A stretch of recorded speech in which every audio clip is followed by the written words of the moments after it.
क्यों महिला डॉक्टर का हिजाब खींचना पड़ा सर? माफी मांगेंगे सर, माफी मांगेंगे सर। और मैं तो केंद्र सरकार एनआईए से मांग कर रहा हूँ कि इसकी जांच कराइए कि कहीं अल फलाह यूनिवर्सिटी से इसका भी तो कोई संबंध नहीं है।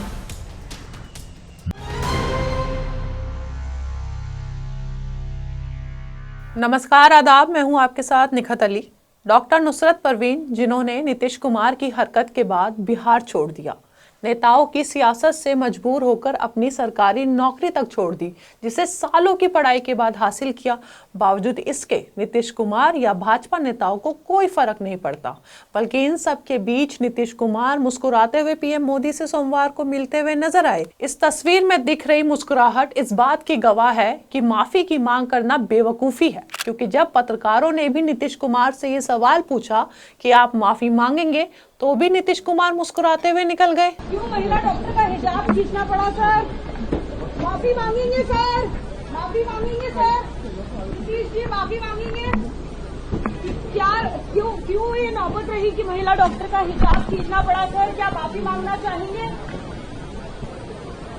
तो देखा आपने, कोई जवाब नहीं, ना जवाब ना अफसोस, बस ठीक ठीक ठीक। सत्ता में मुख्यमंत्री पद पर बैठे नेता की ऐसी लापरवाही दिखाती है कि ना तो जवाबदेही है, ना नैतिकता और ना ही कोई संवेदनशीलता।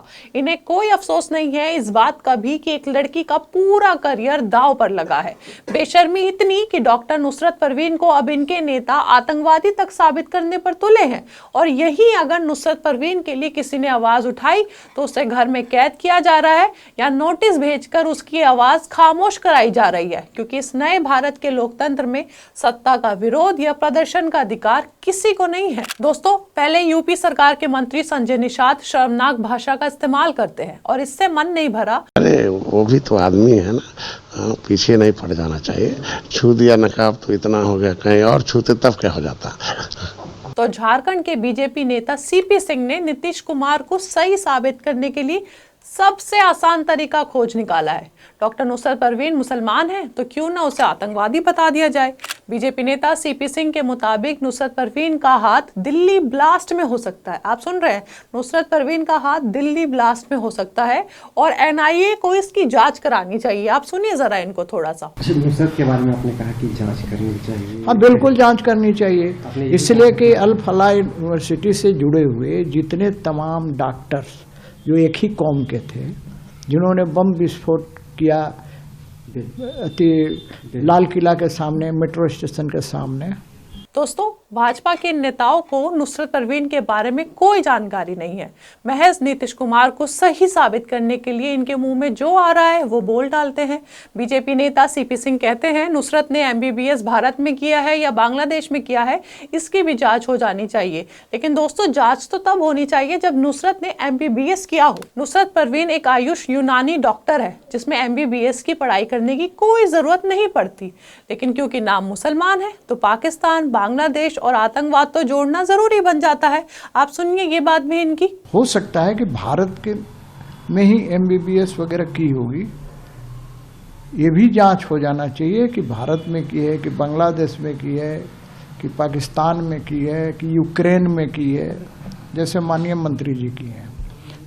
मेरा ये कहना है। तो ये तो हाल है इन नेताओं का, जहां एक महिला को गलत साबित करने के लिए हर वो बात की जा रही है जो बेतुकी है, बेबुनियाद है। लेकिन हमारे देश के संविधान अनुच्छेद 21 के बारे में कोई बात नहीं कर रहा, जहां कंसेंट का अधिकार दिया गया है, जहां हर इंसान को अपने शरीर, अपनी जिंदगी और अपने फैसलों का अधिकार है, फैसलों पर अधिकार है। और इस हिजाब कांड में सारी बहस उस कंसेंट की ही है दोस्तों, जहां बिना इजाजत नकाब को खींचा गया।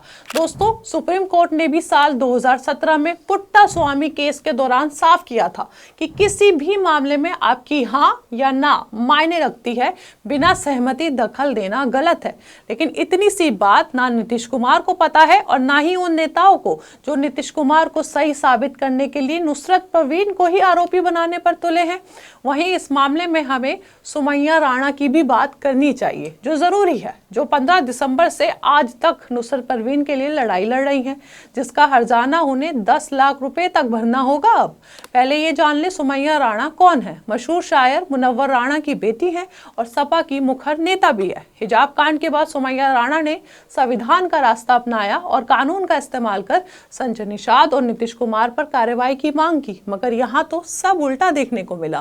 पहले तो सुमैया राणा को गुरुवार से शनिवार तक घर में कैद रखा गया। फिर यूपी पुलिस ने नोटिस भेजकर ये कह डाला कि सुमैया राणा शांति भंग कर सकती है, इसके लिए उन्हें 10 लाख का मुचलका भी भरना होगा। इतना ही नहीं, कोर्ट में भी पेश होने का आदेश दिया गया है। तो कुल मिलाकर बात यह है दोस्तों कि उत्तर प्रदेश का कानून शायद इतना कमजोर हो गया है कि उन्हें लगता है एक महिला राज्य की शांति भंग कर सकती है। सवाल ये भी दोस्तों कि लोकतंत्र वाले भारत में किसी गलत बात के खिलाफ FIR कराना गलत कैसे हो सकता है? ऐसे नेता पर FIR करना गलत कैसे हो सकता है जो किसी लड़की की इज्जत पर चटकारे लेकर हंस रहे हो और बेतुकी भाषा का इस्तेमाल कर रहे हो? इतना ही नहीं दोस्तों, आपको ये भी खबर होगी कि सुमैया राणा के पास पाकिस्तानी पत्रकार ने फोन कर हिजाब कांड पर उनका नजरिया जानने की कोशिश की थी, लेकिन सुमैया राणा ने शायर जिगर मुरादाबादी का एक शेर पढ़कर उस पत्रकार को मना कर दिया। उन्होंने उस पत्रकार से कहा, नजर का तीर जिगर में रहे तो अच्छा है, घर की बात घर में रहे तो अच्छा है। थोड़ा सा आप भी सुन लीजिए। मैं जिगर मुरादाबादी का शेर है कि नजर का तीर जिगर में रहे तो अच्छा है, ये बात घर की है, घर में रहे तो अच्छा है। मेरी अपनी लड़ाई है, हम अपने लोग हैं, आपस में लड़ते भी हैं, फिर मोहब्बत भी करते हैं, तो वो हम इन सब से निपट लेंगे। बहुत बहुत शुक्रिया आपका संज्ञान लेने का, आप कंसर्न करने का, और मैं जस्टिस साहब से मैं बात कर लूंगी, मैं जरूर। दोस्तों 15 दिसंबर से आज तक की तारीख है, लगभग 10 दिन हो चुके हैं।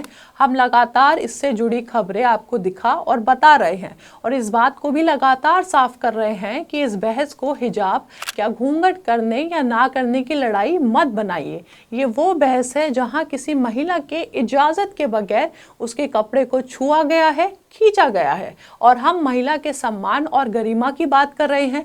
हिजाब या घूंघट किसी भी महिला की अपनी जाती मर्जी है, हम जबरदस्ती खींचकर नहीं उतार सकते और हमारा संविधान और कानून भी इसकी इजाजत नहीं देता, चाहे वो कोई आम नागरिक हो, कोई नेता हो या कोई मुख्यमंत्री। क्यों महिला डॉक्टर का हिजाब खींचना पड़ा सर? माफी मांगेंगे सर, माफी मांगेंगे सर। और मैं तो केंद्र सरकार NIA से मांग कर रहा हूँ कि इसकी जांच कराइए कि कहीं अल फलाह यूनिवर्सिटी से इसका भी तो कोई संबंध नहीं है। अब चलिए आप अपनी राय इस खबर को लेकर हमें कमेंट बॉक्स में बताइए। हमारे चैनल आर्टिकल 19 इंडिया को सब्सक्राइब कीजिए और बेल आइकॉन को प्रेस कीजिए ताकि हमसे आने वाली हर खबर आपके पास फौरन पहुंचे। अब इजाज़त दीजिए, बहुत बहुत शुक्रिया।